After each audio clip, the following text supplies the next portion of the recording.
Yo, what's up guys, welcome back to another video. This is a reaction to why the Premier League could be played in the USA.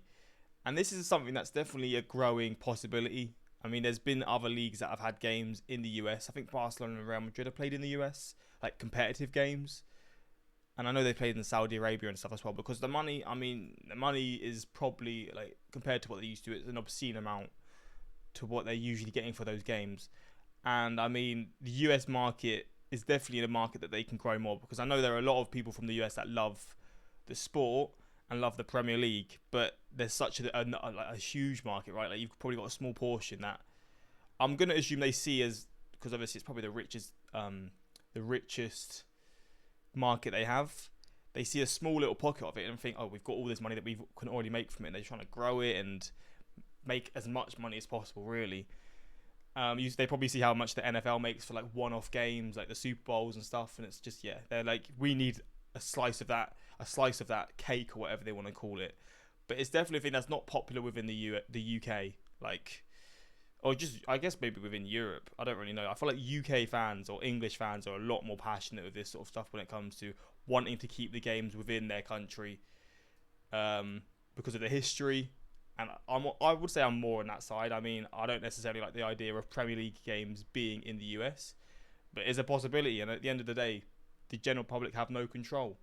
And when you see the money that they're going to possibly be able to make, they're probably going to go for it. But we're going to check this out. I know this video won't be for everyone. Some of you will probably hate the sport. Some of you will probably love it. I mean, I know I've watched a lot of channels on YouTube of Americans that love the sport.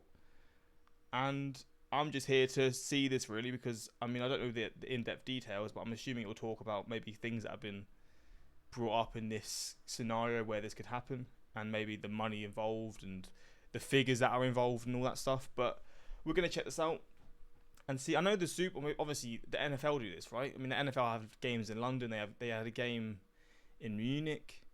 I think they've had games in Madrid, in the Bernabeu.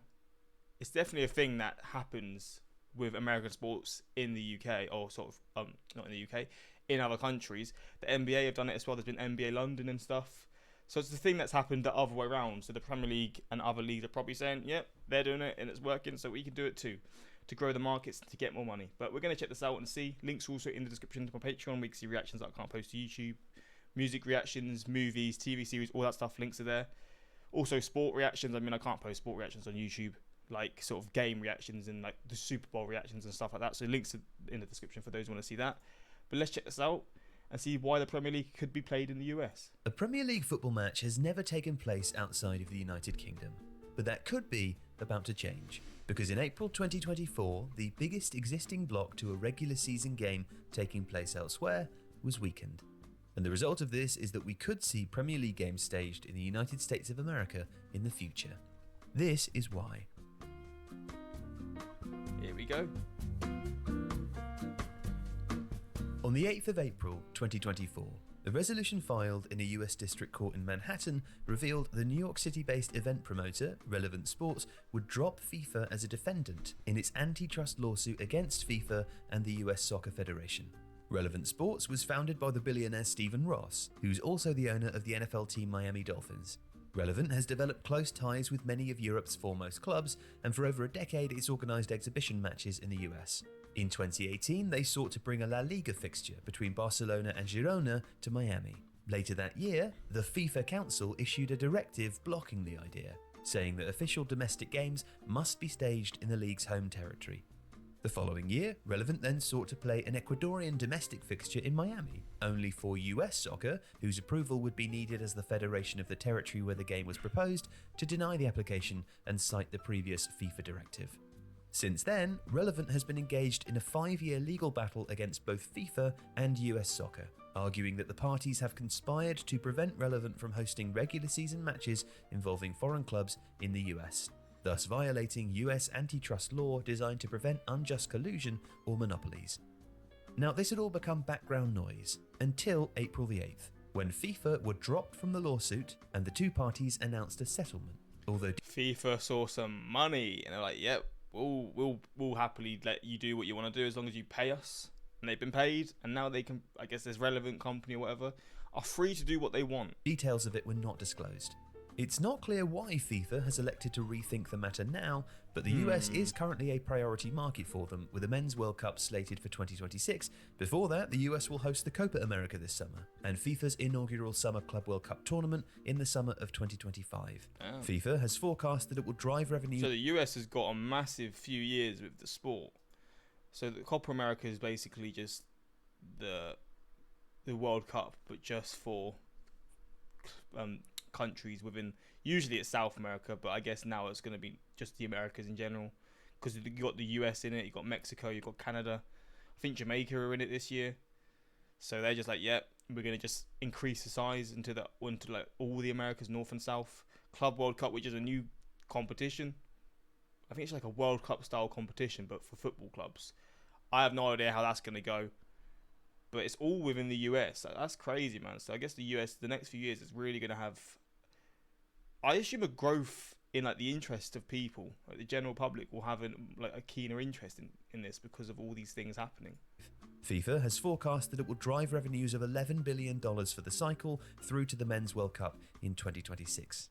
And interestingly, the European Super League affair has indirectly influenced Relevant's dispute with FIFA. This is because the European Court of Justice passed a landmark ruling in December 2023, which said that FIFA and UEFA's rules, which require their pre-authorization for a potential Super League, were unlawful. Relevant are not proposing fresh competitions, but they are making arguments on similar grounds, essentially questioning how government bodies can simultaneously operate as organisers, regulators, governing bodies, and promoters.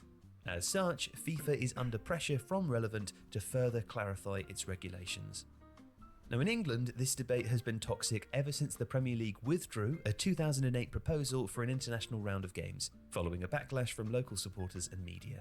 That reaction is unlikely to be too different now, and the politics is even more sensitive for the Premier League, who currently face the immediate threat of a government-imposed regulator entering English football.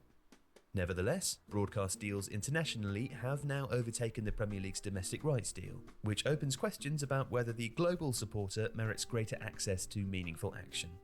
Last summer, Chelsea, Newcastle, Brighton, Brentford, Fulham and Villa played in a new Premier League Summer Series tournament, selling out 3 matches and selling 270,000 tickets across the board. You know what's mad, right? You're going to get in the because this, I remember this happened, this was in the US. You're having sellout games between clubs like, I think it was Aston Villa versus Newcastle. Within the US, that's a sellout game, probably in a massive stadium like 80,000 people. You're not getting that in the UK.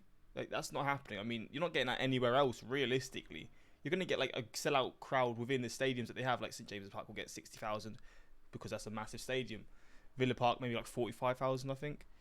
But you're getting a sellout crowd for a friendly game between these two teams who are huge in a different country.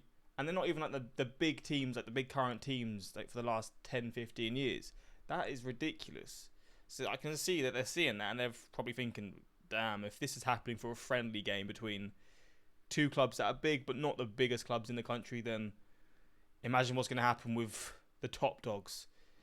I mean, they're probably already planning it, to be honest. This is just sort of them dipping their toes in the water, whatever the saying is, you know. A series tournament, selling out 3 matches and selling 270,000 tickets across the board. The Premier League also now has an office in New York City. Its 2021 television deal with NBC is worth $2.7 billion until 2028, more than double the previous auction.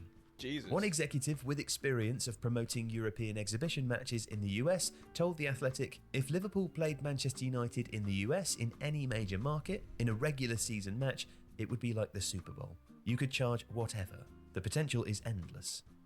Now, Relevant themselves have spoken more cautiously, with their CEO, Danny Silman, talking of the need to move forward thoughtfully and collaboratively to avoid alienating stakeholders. Spain, along with Italy, has already taken cup competitions to Saudi Arabia. Javier Tebas, the president of La Liga, stated his aim in April 2024 that the competition should be staging games in the US by the 25-26 season. Lorenzo Cassini, the president of Serie A, discussed playing a game week outside of Italy during the social football summer in Riyadh in January. Serie A, like the Premier League, also has its own New York office, and many of those spoken to by The Athletic's Adam Crafton foresee Serie A being likely to follow La Liga across the Atlantic. While the French Liga... The thing is, the Italian league, the Spanish league, they will do it because they're trying to catch up to the Prem. because the money that the Premier League makes is so insane compared to the other big leagues in Europe. They're going to just be like, yep, we're going to go to the US, we're going to go to Saudi Arabia and make as much money as possible to try and catch up. So I think they're the ones that are going to be jumping first, and then whether they actually start catching up and making more money than the Premier League, then maybe the Premier League will have to just take action in terms of financially. They're going to be greedy, they're going to want more money, they're going to want to be the richest league still, and they're going to probably just join them. But I do feel like the other leagues will definitely start, like they'll take the lead in this situation. Is in all manner of difficulties with its own media rights package and is desperately seeking fresh revenue streams. And there are also likely to be clubs within Mexico and South America who see huge potential in playing a one-off domestic league game in the United States. As an example, Mexico international games, when played in the US, are often better attended than those involving the US men's national team. And another likely candidate would be UEFA, who, like La Liga, already have existing agreements with Relevant to sell media rights in the US. Intriguingly, so too do the EFL, and it's not difficult to imagine Ryan Reynolds and Rob McElhenney sensing the opportunity in taking a Wrexham match abroad, while Tom Brady's involvement at Birmingham. A League One game in the US. I mean, Wrexham have become massive, haven't they? They've become huge within the US because of, obviously, I guess, how famous Ryan Reynolds and the other guy is. I know the other guy was in a series I've seen, but McElhaney or whatever. I'm just joking, but it's kind of crazy that you got a team that are pretty small in the grand scheme of things. They're not like necessarily a massively well-known team, or they weren't beforehand. And now they're probably in like the top 10 most well-known teams, English teams within the US, which goes to show the power that celebrities have in these sorts of scenarios. Or JJ Watt at Burnley may see possibilities of their own. It's unlikely, however, that the Premier League's big beasts would allow those upstarts to make gains in the US by moving before them. So, if England moves, expect it to be as one. Continentally, many leading club executives don't see it as particularly controversial to take a Champions League final to the east coast of the US. I think that's going to happen really soon. I don't have as much of a problem with this, even though the Champions League is a European competition. You've had it in Baku, I think. I think the Champions League final was in Baku, or the Europa League final was in Baku, which is politically in Europe, but Baku is far. Like Baku, he's talking about it now. Baku is like the actual location. It's deep within Asia. So I can see it in the US, to be honest, a Champions League final in the US. And again, the money that would make would be obscene. And if travelling from London, it's only an extra hour or two on from Azerbaijan, for example, which has hosted European finals in recent years. All of these proposals will face substantial obstacles, though. Supporters will protest. Politicians seeking to earn favour might attempt to impose legislation, and MLS Commissioner Don Garber hasn't hid his disdain for allowing foreign competition into his league's market. Discussions and ideas are one thing. Actually seeing it through is quite another. If you like this video, please... Well, we'll see. The comments for this are going to be angry for sure. What an awful idea. Italian Super Cup in Saudi Arabia is embarrassing enough. You could change whatever is a terrifying statement. Tife, why would you show me this war crime of an idea in the morning? See, this is what I mean, like, people from the UK. I assume a lot of these people are from the UK because I feel like people from the UK and Germany will feel the most strong about this. And again, I agree with them. I'm not a match-going fan, but I completely understand it. I mean, you've got all this history in one stadium, and then you're going to have now possibilities of having the biggest games in the English calendar move to the US. But again, the people don't really have the control. They can fight back, and maybe that will be what decides it. But if you've got some American stadium that's, let's just say the biggest stadium in the US, I'm going to say like 110 million. That's probably a college football stadium. And especially after the US World Cup, they're going to have all these stadiums now purposely built, or at least showing that they can host these games. You'll have the opportunity to make hundreds of millions from a one-off game in the US, when in the UK, you're going to make, again, tens of millions you'll make from these games in the UK. But, yeah, I can see it happen, man. The money possibilities will definitely decide this. But let me know your thoughts on this. You probably don't even care. But if you are someone who does care, you find this interesting.